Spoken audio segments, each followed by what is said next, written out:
I just don't believe the God of Christianity exists, said Jamelia.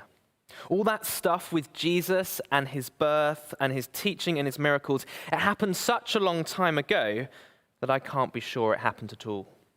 And if I can't be certain it happened, how can I believe in him? Oh, I believe in Jesus, responded Jason. I've been amazed by those awesome stories about Jesus ever since I heard them as a kid. But the thing I find difficult to believe is that Jesus was really God. Doesn't it just seem a bit unlikely? I believe Jesus is God, Joy jumped in. All those miracles and things, that's what they're about, to show us that Jesus is God. The thing I struggle with is to get my head around is what difference it makes to me now. That was then. But what difference does it make to my life now? 3 different people, 3 different opinions, 3 different views of God. Someone once said that what comes into our mind when we think about God is the most important thing about us. But I don't know about you, but it can seem like there are so many different people who think so many different things about God, well, it can be hard to know what to believe at all. But the truth is, everyone you have ever met thinks something about God. Whether or not they think God exists, whether or not they think Jesus is God, whether or not they think Jesus makes a difference to their life now. The truth is, we all think something about God. So I wonder, if someone asked you this morning what you think about God, I wonder what would first come into your mind. And I wonder how you would know that you could be sure.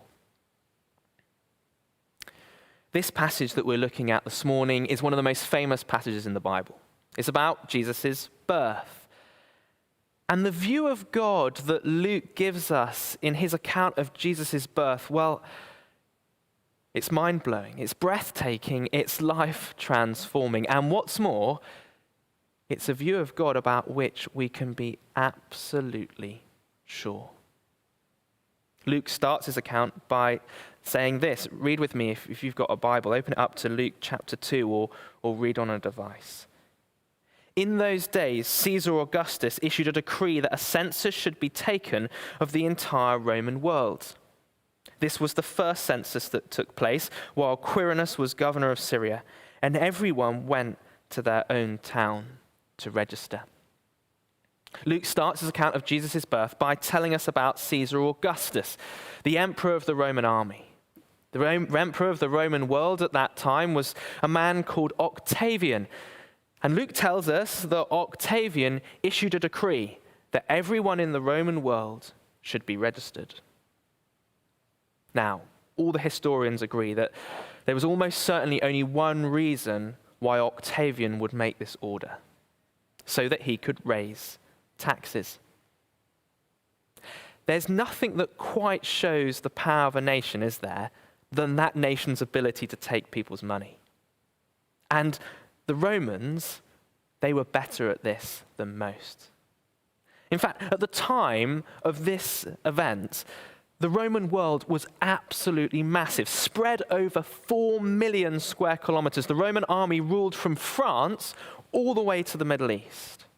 In fact, their empire was so big that they had to break it up into provinces with governors over each province, a bit like Quirinius here was governor of Syria. And through that system of administration, they were able to raise taxes across the entire breadth of their massive empire. And even when it came to Roman emperors, Octavian may have been the best. Known as a bit of an administrative genius, Octavian liked to hold a tight grip over the power over his empire. In fact, Octavian's power was so big that in some places of the empire, they viewed him kind of like a god. And in one sense, it's not hard to see why, is it? Because if Octavian wants to register everybody in his empire, all he needs to do is say those words. And as soon as he says them, there is set into motion a series of events which results in thousands of people, thousands of miles away, having to go to the inconvenience of going back to that ancestral hometown. The power of Octavian and the Roman Empire is real history. And by rooting his account of Jesus' birth in those real events, Luke is showing us that Jesus' birth is real history too. If you're taking notes this morning, write this down. The first thing that Luke wants to show us this morning is this, is that we can be certain that Jesus' birth is real history.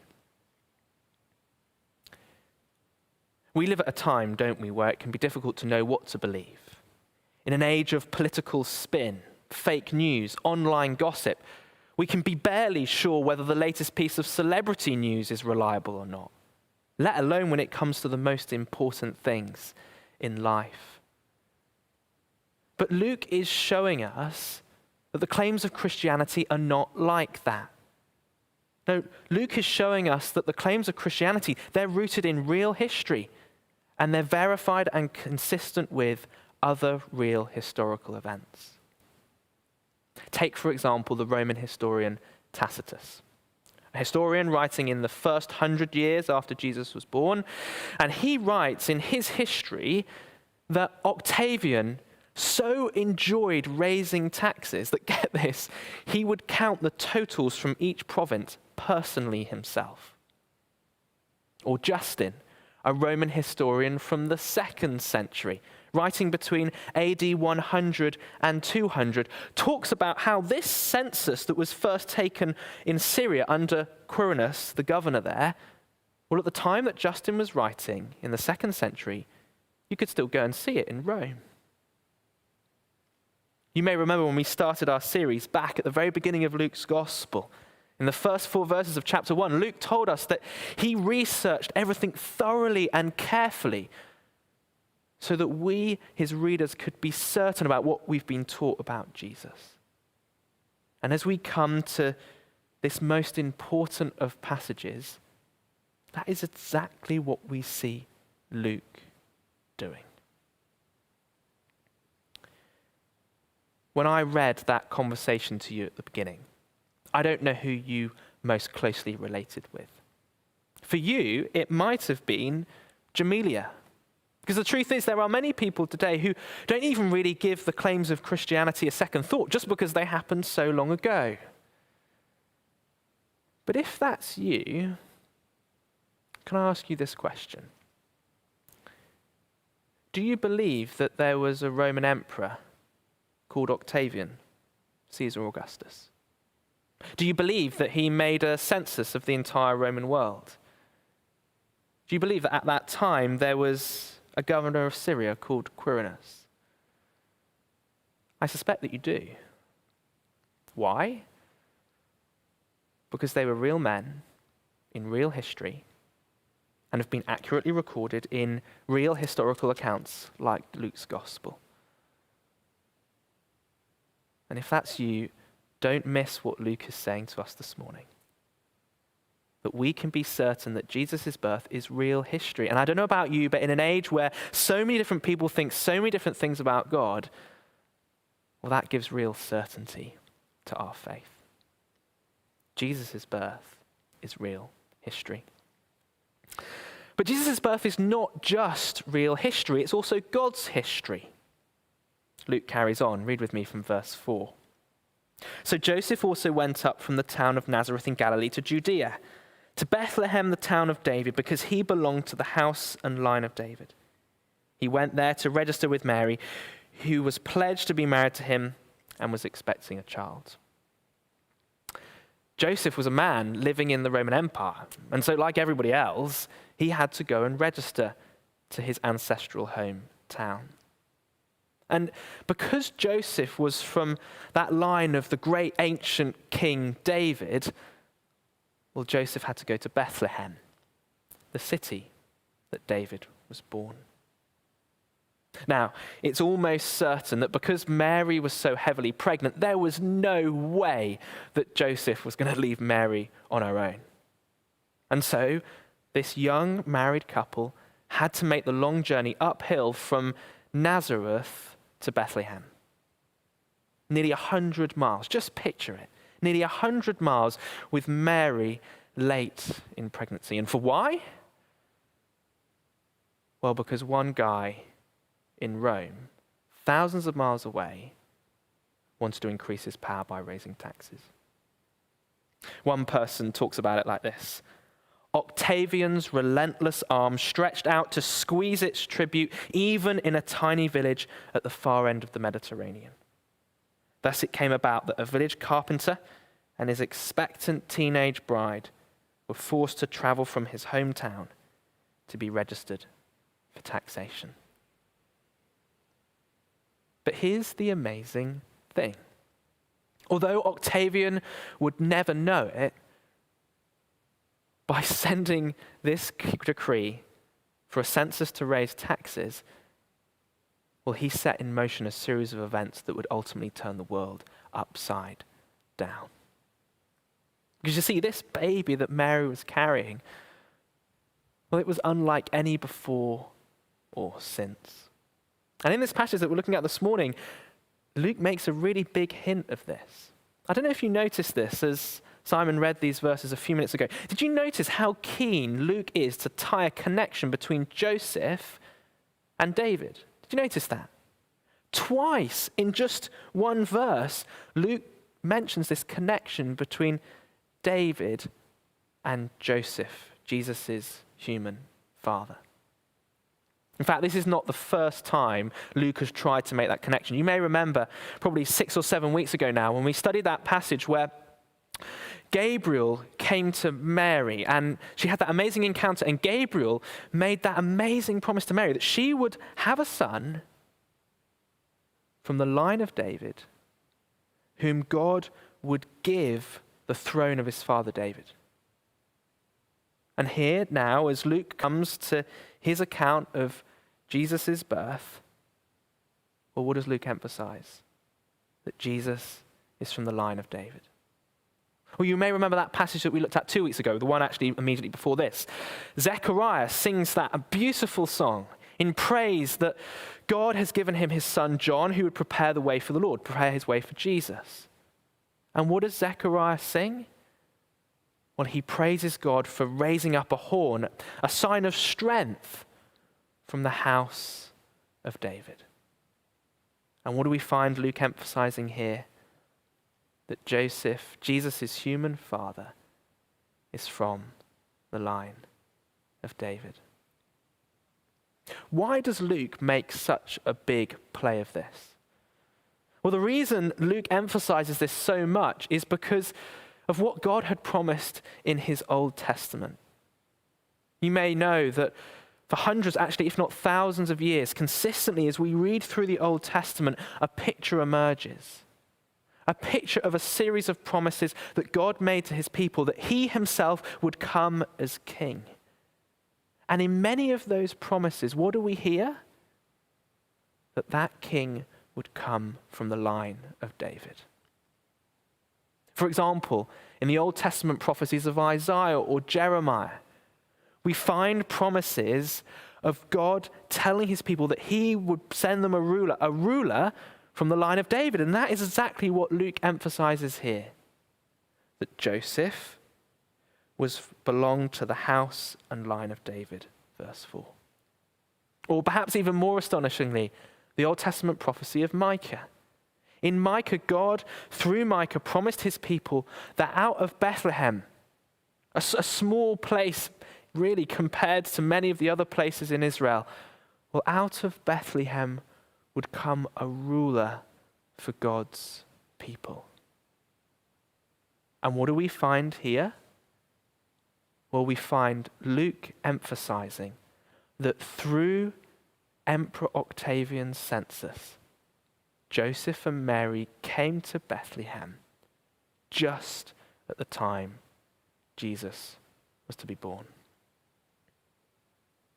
Luke is showing us that this baby, he is the one that God has been promising for hundreds and thousands of years.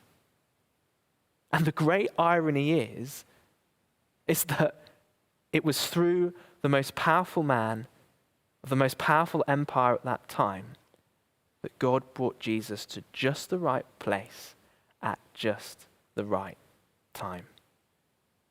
One person describes that great irony like this. Listen to these words. For Emperor Octavian, the taking of censuses was one of the ways he employed to get control over the various parts of his empire. But, and here is the irony of the thing, in the process, as he thought of tightening his grip on his huge empire, so he organized things that Jesus, son of Mary, son of David, son of God, destined to sit on the throne of Israel and of the world, was born in the city of David, his royal ancestor. What appeared like a big show of Emperor Octavian's power was actually used by God's even greater power. God rules over all things, Luke is reminding us this morning. And so Jesus' birth is not just real history, it's God's history too. Now, as you tune in this morning, for you, maybe this whole Jesus is God thing might just be completely new to you. When I read that conversation to you at the beginning of this sermon, the person that you might have related most to was not Jamelia, but actually Jason. But if that's you, don't miss what Luke's saying here. Did you see? Luke's showing us that Jesus isn't just kind of a random teacher and miracle worker that just popped up randomly at the beginning of the first century, making all these grand claims about being God. No, Luke is reminding us of the promises God had been making time and time again throughout history, that he himself would come as king. And Luke is showing us that this is him. And even for those of us who might say that we do believe Jesus is God, we might even call ourselves Christians this morning. Well, I think there's still things in this passage for us to learn too. Because you see, I think often in life it can be very easy for us to think and to say that we believe that God rules over everything. But actually, when it gets to the detail of our lives, or just through the way we live, we show that we don't really believe it. Well, if that's you, think about what Luke is showing us this morning. Because of all of these apparent random events of Emperor Octavian making this order thousands of miles away, to Mary and Joseph arriving just at the right time, in just the right place, well, Luke's showing us that they've got God's fingerprints all over them. And that's true not just for the great big events in salvation history. That's true for all the details of our lives. So it's good for us to ask ourselves this question this morning. Think about this. How might our life be different if we recognized God's hand in all the details? On the good days, as well as the bad ones. In the easy conversations, as well as the hard ones. In the nice family meal times, as well as the explosive ones. In the smooth journeys, as well as the traffic-filled ones. In the exciting exam results, as well as the kind of disappointing ones. In that letter that comes from the tax man saying that we've paid too much tax and here's your rebate, as well as the one that says that we haven't paid enough, so pay up, please. How might our thinking and our feeling, our speaking and our living, our praying be different if we recognize that God's hand was in all the details of our lives? Because Luke is showing us this morning that God rules over all things. And so Jesus' birth was not just real history, but it was God's history too. But here's the third thing we see from this passage. Because I don't know about you, but if Jesus is this long-promised king, well, the final part of our passage packs a real punch. Because think about it, if Jesus is God's promised king, well, where do you think he should be born? This week I've been studying this passage with some of our young people, and that's a question I've been asking them. If Jesus is God's long-promised king, where should he be born? A castle, that's where one person said. A palace, that's where another young person mentioned. A private hospital, said another. And when someone said that third answer, it made me think of this place. These are some of the most famous steps in the whole of Britain. You want to know why? Well, because they belong to the Lindo Wing, the maternity unit of St. Mary's Private Hospital in London. On those steps has stood some of the most famous actresses and actors, musicians, celebrities, business people, and perhaps most famously of all, it is where Kate and William, the Duke and Duchess of Cambridge, stood as they introduced Prince George to the watching world. Listen to how the Lindo Wing describes its facilities on its website. All 34 inpatient rooms are en suite and include deluxe rooms and suites for more space. Each room has a satellite TV, a safe, a small fridge, a bedside phone, and food is freshly prepared in a dedicated kitchen on site. New parents can enjoy a traditional English high tea, while the postnatal unit has a 24-hour nursery for newborns.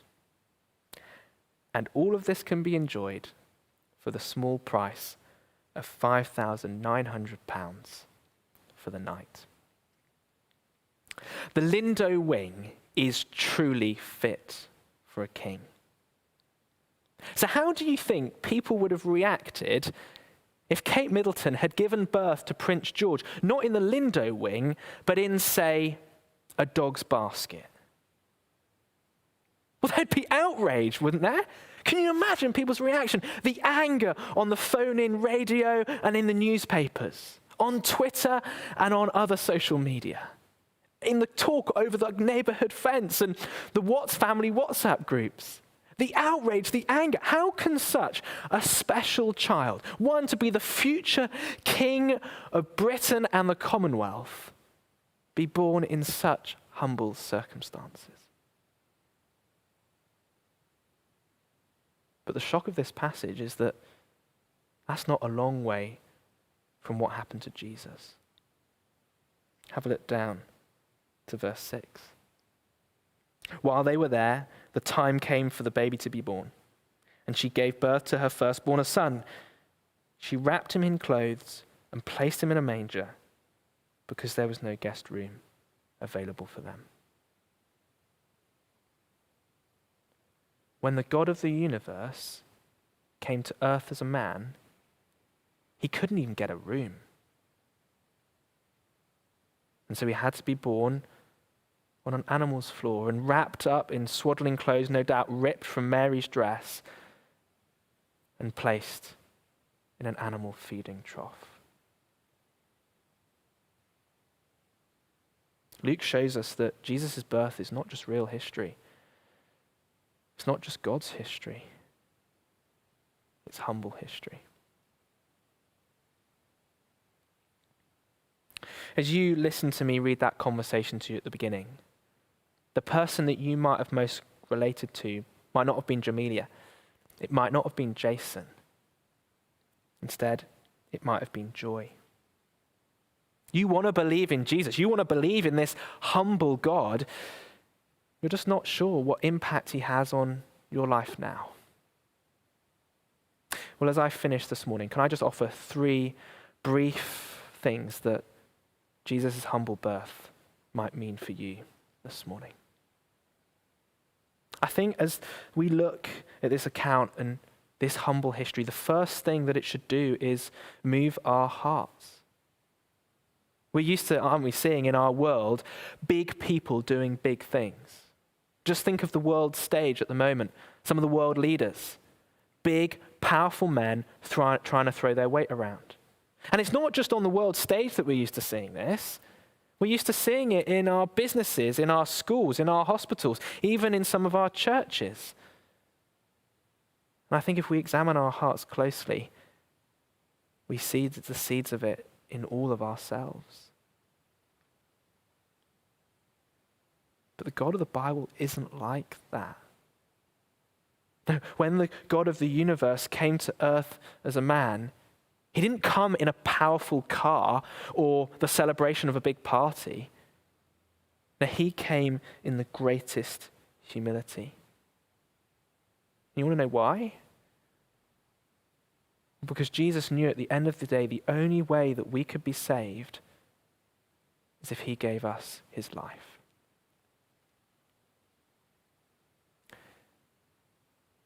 The humility that we see in Jesus' birth set the pattern for the rest of his life. Jesus' incarnation started with suffering, well, it ended with his crucifixion. And this body, this special baby who was wrapped in those blood-stained, torn cloths and laid in a feeding tray that night, well, nearly 30 years later, they were wrapped and placed in a tomb. This is our God, the God who humbled himself for even death on a cross so that we could enjoy a relationship with him. The first thing that this passage should do is humble and move our hearts. And as that happens, the second thing that should happen is that we begin to forget ourselves.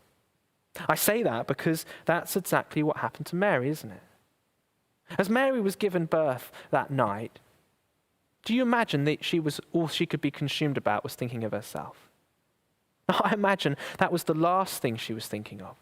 She wasn't thinking about the quality of the food. She wasn't thinking about the quality of the satellite TV connection, as it were.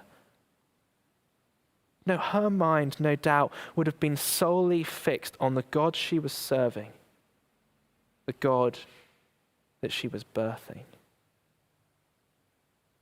Someone once put humility like this: the essence of gospel humility is not thinking more of myself or less of myself. It is thinking of myself less.